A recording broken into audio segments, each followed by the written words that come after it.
much, and we absolutely love that. So wonderful. Okay, so we are in our fourth week of Advent. We started with hope, the recognition that Jesus is looked upon as the hope of the world, and what that means for us is that every single one of us, we are the hope of the world. And hope, an acronym for hope that Craig gave me, was honoring our purpose everywhere. And I love that because truly the hope comes into expression when every single one of us is honoring our purpose in every situation that we're in, meaning that our purpose is ultimately to express the qualities of God, to be love, to be goodness, to be kindness, to be compassion, to be hope, to be that Christed spirit. And that the second week was about love, and that Mary prepared her vessel for the birth of Jesus by loving God. You know, it was, she loved the baby that she was carrying, but really she loved God daily in the temple. And so the love is when we start really opening ourselves up to everything that this amazing creator has created around us, and really being in love with that. And of course that came back to that we are the beloved, here to be loved, recognizing that we are purely and perfectly loved in this moment, and to be loved, to express that love. And then we talked last week about peace, and that, you know, as we move into this beautiful experience of hope, and we move into this experience of love, and really being able to see each other, being able to look beyond any facade that may keep us separate. How can we not move into a place of peace? Because we're finally letting down those unrighteous judgments and again, those ideas of separation. And then, of course, that is going to move us into this wonderful, wonderful place of joy. Okay, we're going to light it this way. And, you know, I love the term exceeding great joy. Now, today I cannot begin to stress to you the power and the importance of joy in your daily life. And this is for your experience of as you move throughout your day, but it also has to do with our physical bodies, because joy in and of itself brings good things into our physical bodies. Oh, wait, I'm somewhere in there. Do I have anything in there? Well, I'll go on. Proverbs 15:13 says, "A joyful heart makes a cheerful face, but when the heart is sad, the spirit is broken." Did you guys hear that? Because I know you're all looking up there. A joyful heart makes a cheerful face, but when the heart is sad, the spirit is broken. But listen to this next one. Proverbs 17:22. "A joyful heart is good medicine, but a broken spirit dries up the bones." That's really sad, isn't it? And I love that because it reminds us how important it is. There we go. Thank you, Carrie. Deuteronomy 28:47-48 says, "Because thou servest not Jehovah thy God with joyfulness and with gladness of heart, but by reason of the abundance of all things, therefore thou shalt serve thine enemies in hunger and in thirst, in nakedness and in want of all things." Oh, that's pretty major, isn't it?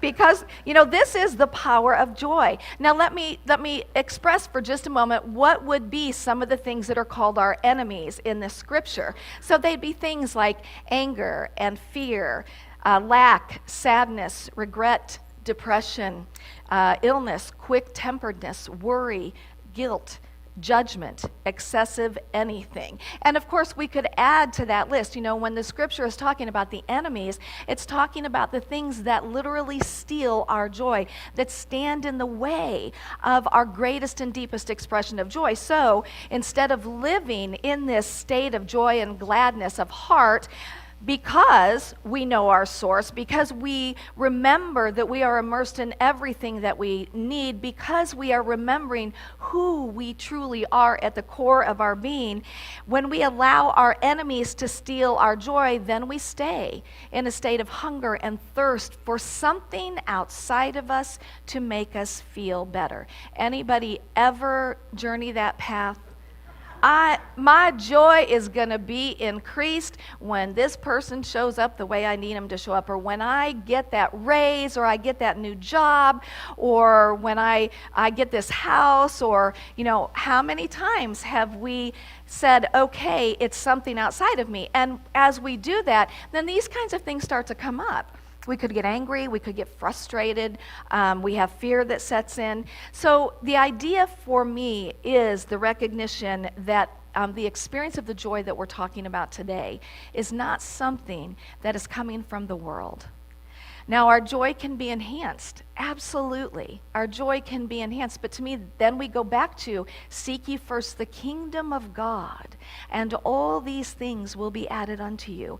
When we seek the kingdom within ourselves and we allow those qualities of God to be expressed, which to me is really what this Christmas story is about. When we allow the qualities of God to be expressed, then all these things are added unto us, and they increase our experience of joy. But if any one of them is taken from us, it doesn't decrease our deep experience of joy. It may decrease our happiness for a while, but we have that firm foundation of our joy. Now, in the parable in Matthew 13:44, Jesus told his followers that the kingdom of heaven was like a treasure hidden in a field. And he explained that the person who found the treasure was filled with such joy that he sold all of his possessions and he bought the field.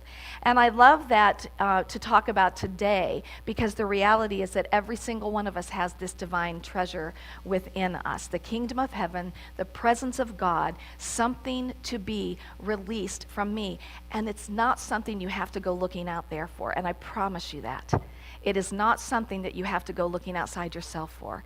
It is right here within you. Whatever it is that you are seeking, it is right here within you. And when we start to become the vibration of that quality, because everything that we're seeking in the outside world, we're actually seeking an experience, or a quality of an experience. So, if we're seeking a better job, maybe we want to have our joy increased, or maybe we want to just feel more at peace. But when we start to become the presence of that, and as much as we can, then either that job is going to rise up to that, or something's going to happen and you're going to be moved out of that job into something better. But the thing is, as long as you stay where you're at in your consciousness and in your vibration, the next job is going to bring you the same experience. So that's why we come back here to the kingdom of God. We start to become the very qualities that we desire to experience in our lives. Now, I want to share with you a little bit about the Nativity, some things that I actually read out of, I think, Unity magazine. Because the Christmas story, my friends, it's about our awakening. It's about our awakening. And the Nativity story is what begins this journey for us. We're all sitting here today celebrating Christmas because of the Nativity story. So, is the Nativity story actually, factually true or not? Reverend Ed Townley. Also, if you go to unity.fm, if you've never done that, I encourage you to do it. There is a plethora of wonderful spiritual radio programs on you that is on every possible subject. And Reverend Ed Townley, I think his might be called The Bible Alive. He says the writing of the Nativity story has to be put into context. In the time of the New Testament, ancient mythology dominated. Fantastical births and magical stars and angelic annunciation spoke to people then, and on some level still do. The Nativity story is storytelling and mythology. These are the after-the-fact attempts to communicate the story, but they are spiritually accurate. But really, when you get down to it, it doesn't matter. I'm not ever going to get into an argument with somebody about that, because the reality is we don't know. Was it true or was it not? Because what is more valuable, the spiritual truth or the factual truth? And of course, we know the answer to that is the spiritual truth is really the more important one for us, but both of them have their place. But I love what he said here. Oh, I forgot to go to that. The Nativity story. That stories help shape the world of our souls. We are affected by them, uplifted, inspired, and changed. And isn't that true? And we have the opportunity through this Nativity story to be changed at the core of our being, not just today, but every single day of our life. Reverend Patricia Bass, who is the senior minister at Overland Park in Kansas City, says, "It's not important to me whether every word about the Nativity is factually accurate. What's more important is how does the Nativity story live in me today? Does it show me a way to live a better life?" And the reality for us is that the Christmas story absolutely has value. It has value, and this is the most important part, in what it awakens in us. And you know, we are a church that is based on the Bible. We are based on the teachings of Jesus. And I know that for many people, when they come to church after being in churches that they have not resonated with it, to hear the Bible is sometimes like, oh my gosh. But I have to tell you, there's such beauty. There's such beauty in the Bible. And that's something that we're going to focus on more this next year in our classes. We sat down and talked about this, is really bringing the Bible alive in a way that we can move past those judgments and move deeper in to the richness of what the Bible has for us. Now, our greatest joy is brought about by our awakening to our truth, by awakening to our divinity, to our magnificence, to our power. And you know, it's interesting because I think when we really stop to think about that, sometimes that's hard for us to grasp, even to say, you know, my magnificence, you know, my divinity, my power. But this is what this story is about. Reverend Townley says that the Nativity is about the awareness of the Christ opening in me now. When we let it inside of us, everything is going to shift. In unity, we stress the symbolism of the reawakening of the Christ in all of us. So what I want to share for the next few minutes is that, of course, that's the main part for us, is to really awaken that Christ spirit. But I also want to share with you some ideas on how to awaken that Christ spirit, some practical things that we can be doing to really bring more of that into expression in our life. And I want to just pause here for a moment and say thank you to Joe Higgins for creating a wonderful med mob for us on Friday at 2 p.m. here in this sanctuary, where we came together, and some people in the community came to just bring our energy of peace together. And you know, this is part of how, you know, when we are really and truly stepping into each of our divinity and our awareness of that, we start to see that in other people. And my friends, that's the beginning of peace, when we can, again, truly start to love ourselves and to love our neighbor as ourselves. John 15:11 says, "These things I have spoken to you, that my joy may be in you, that your joy may be made full." And so we go to this beautiful life of Jesus. You know, we have the Nativity, but we're going to go to the life of Jesus. And what did he express? And clearly the joy that he was talking about, because he didn't always have the most joy-filled experiences on his journey, the joy that he was talking about was something deep inside of him where he absolutely knew his oneness with God. He knew that oneness. So today is about realizing the Christed beings that we are. So we're going to start with Charles Fillmore saying in the Revealing Word that joy is the happiness of God expressed through his perfect idea, man. You know, it's the delight of our source as we allow it to express through us. And let me see if I have... Yes. So if you will share in this affirmation with me, I know who I am and whose I am. And I really encourage you to spend some time with that. Who am I and whose am I? You know, we are immersed in the creation and the Creator. It's all one. And it's beyond phenomenal when we truly start to tap into that. And so we're going to talk about expressing our innate gifts. So if we could just start by expressing this together. I express my innate gifts. Now, over 2,000 years ago, the Magi, went a great distance to bring their gifts of gold and frankincense and myrrh. And the journey of the Magi takes on significance for us when we reflect on the divine guidance and the divine gifts in our own lives. One of the ways that we bring this Christedness into expression through us is to really think about, what are my gifts? What's my passion? What lights me up? What brings my soul joy? We were having a conversation the other night about do what you love and the money will follow. And, I love that concept. And at the same time, I know that it is important that if money is not following at that moment and you need money, practically it's important to stay in the job that's making money for you. Yes? Yes. So, practical Christianity, practical things that we do.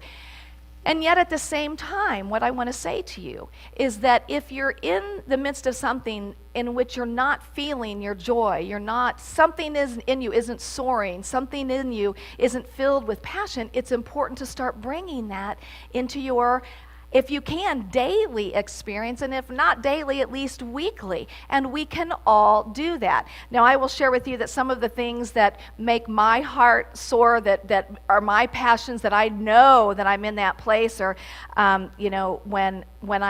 music is a big one for me. When I'm either listening to music or we're going to get to sing and practicing music, I am in my absolute joy. Playing with my grandkids, oh my gosh, that's like a major source of joy for me.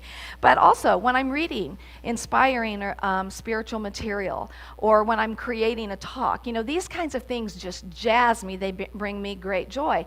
And so it's important to look at, because it's going to be different for every one of us. And so, maybe for some people it's, painting, doing art painting, maybe it's writing, maybe it's working with elderly people, maybe it's working with children, maybe it's cooking or stamping, renovating houses, creating gardens. Whatever it is, there are ways that you can start to bring that into your experience more regularly. And it's important to start doing that. It's important to start looking and saying, what makes my heart soar? What is it that when I get in the midst of it, time is just not even relevant to me? Because the thing about this is that when we start doing those things, what happens is we expand. I mean, our energy expands. Literally, our energy expands in those moments. And when our energy expands, then all kinds of things that match that joy are more drawn to our experience. So, one of the first things I really want to suggest that you do to bring this Christedness forward is to start thinking about, what do I love to do, and to do it. And I want to share with you that I gave Sean an early Christmas present, and we're going to call him Shanta Claus today. And I really thought about, should I do this or not? Because he had expressed that when he retires, which is like a long time, that he well, I mean, it is. Sean's a lot younger than me, so he's got a lot longer. But that he kept saying, when I retire, I'm going to learn how to play the piano. And I have to tell you that with events that have taken place in our world in the last few years, and especially in the last couple weeks, it really brings to surface how we're not promised tomorrow.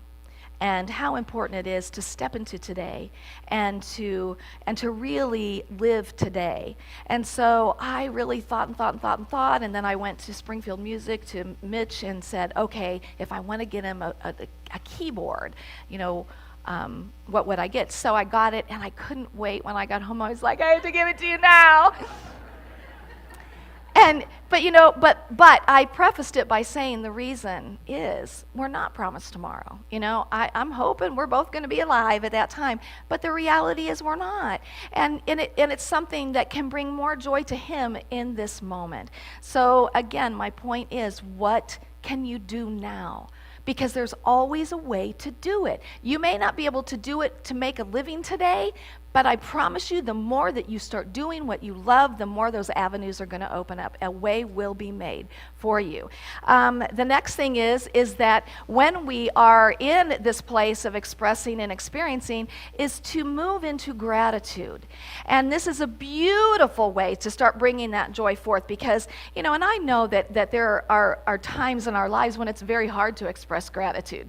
And all of us have experienced some times that have had truly broken us, but ultimately gratitude is what's going to start to bring us back. And so just we have so much to be grateful for. So walk around your house, start looking around into your family environment, your church environment, your community, whatever it is, and start to be grateful. You will definitely be able to find things. And so let's say I express gratitude. I express gratitude. And now let's do the next one. I joyfully serve my fellow divine beings. Huge aspect. Jesus was a servant. He gave. And so part of how we bring that Christness forth is, how may I serve? I love when people tell me that their first thought in the morning is an openness to, how may I serve this day? How can I serve? How can I give? And there are always ways that we can serve our families, our friends, our community, our church. How may I serve? Another one, if we'll say this together, I express love through forgiveness. I'm not going to go into this because we've been into this in the last few weeks, but I promise you, as you move into forgiveness, and of course, as we were in the part about love and oneness, it will change your experience. One of his main messages was about forgiveness and about love. And I love this. Let's say this together. I honor diversity. This is all about the oneness aspect and how we can show up with each other and create more peace in our world by honoring the diversity of choices, of lifestyles, of whatever it is, religious affiliation, whatever it is, that we honor those diversities. Another way to bring that Christ in this world, and Jesus was big about honoring diversity. Another way we bring this in, and let's say this together, I choose to stay in the present moment. Jesus lived in the present moment. He didn't worry about the past. He didn't fret about the future. He stayed in the present moment. And this does not mean that we don't take care of what we need to take care of. It doesn't mean that we never think about the past, and it doesn't mean that we never think about the future. It means we're consciously aware that I'm thinking about the past. I'm consciously aware that I'm thinking about the future. Most of us are not consciously aware of it. We're worrying, or we're fretting, or we're making somebody wrong, or we're worrying about the future. But as we come into the present moment, you know what? Almost every single time I can say, I'm okay in this present moment. I'm okay in this present moment. And I can make plans, for the future. And let's say this together. I take time apart to be still and know the I am. And Jesus did this all the time. He went apart. He went apart to remember who he was. He remembered what was in him. To truly know the I amness of our beingness is a huge part of this process. And one of the last ones that I got to say is lighten up. Lighten up. Find things that make you laugh. So some of you got to see these the other night. I'll just let you see a few of the things to... This says, did anyone water the tree? I did. Frosty gets caught picking his nose.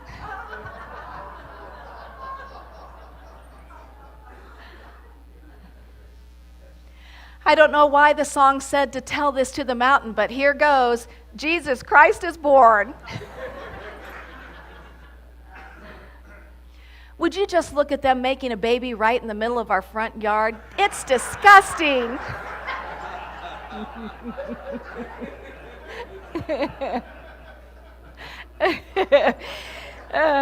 Okay, so just to reiterate with you, express your innate gifts. Express gratitude, joyfully serve your fellow divine beings, choose forgiveness through love, be in the present moment, take time apart to remember your I amness, and lighten up.